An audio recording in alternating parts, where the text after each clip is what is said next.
আসসালামু আলাইকুম। Hello guys, আপনারা দেখতে পাচ্ছেন এই মুহূর্তে যে আগুন ধাউ ধাউ করে ধরতেছে। হ্যাঁ, আগুন জ্বালিয়ে দিয়েছি। কি আগুন জ্বালিয়ে দিয়েছি? আমার নানুর যত লাকড়ি আছে সব হারতা হুরতা যা আছে সব জ্বালিয়ে দিয়েছি। জানি না এর পরিণতি কি হয়, সকালে হবে দেখবেন যে কি বকাটা বকে। আর দেশ গ্রামে এই তো মজা কি গোলাম আছে কো সকালবেলা আমরা যখন ঘুম থেকে উঠবো তখনই আমরা শুনতে পাবো যে কি ধরনের গাল। এই যে পছন্দ হয়ে গেছে। সকালবেলা আমাদেরকে মনে হয় মানে আমরা তো নর্মালি অ্যালার্ম বেজে তারপর হচ্ছে আমাদের ঘুম থেকে আমরা উঠি আসার সময় কালকে মনে হয় গাইল শুনতে শুনতে আমাদের ঘুম ভাঙবে, রাইট? হ্যাঁ হ্যাঁ রাইট। এই কথাটা রাইট না? হ্যাঁ এটা রাইট। তবে আমাদের একটা কথা মাথায় রাখতে হবে যে কালকে সকালে আমরা মানে নাস্তা কোনোভাবে আমরা মনে করেন আশা করতে পারি না যে কালকে সকালে আমরা নাস্তা খাবো। কালকে পিচার বাড়ি হচ্ছে কপালে আছে তোমাদের,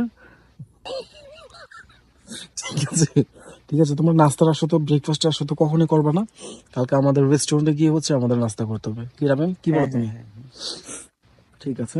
সকালবেলা মনে করেন যে 2 ঘন্টা ওয়েটার হিসেবে থাকতে হইব, তারপরে আমরা আচ্ছা যে গাড়িটা যে ভিডিও করছে ঠিক আছে, এটা মাঝখান দিয়ে ঢুকে দিয়েছে। আমরা যে এত লং ড্রাইভ থেকে এসেছি, ঠিক আছে, গাড়িটা দেখেন আমাদের যে হ্যাঁ guys, জায়গাটা- আমরা এই মুহূর্তে মানে আসছি হচ্ছে অনেক দূর থেকে। আমরা গিয়েছিলাম অনেক, প্রায় শরীয়তপুরের কাছাকাছি চলে গেছি।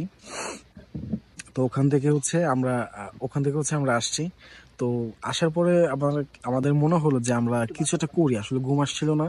তো এই জন্য ভাবলাম যে বাড়ির হারতা হুরতা যা আছে আশেপাশে লাকড়ি টাকড়ি, যদিও আম্মুর কাছ থেকে কালকে একটু বকা শুনতে হবে, বাট ডাজন্ট ম্যাটার, এটা আমাদের কাছে কোনো ঘটনা না।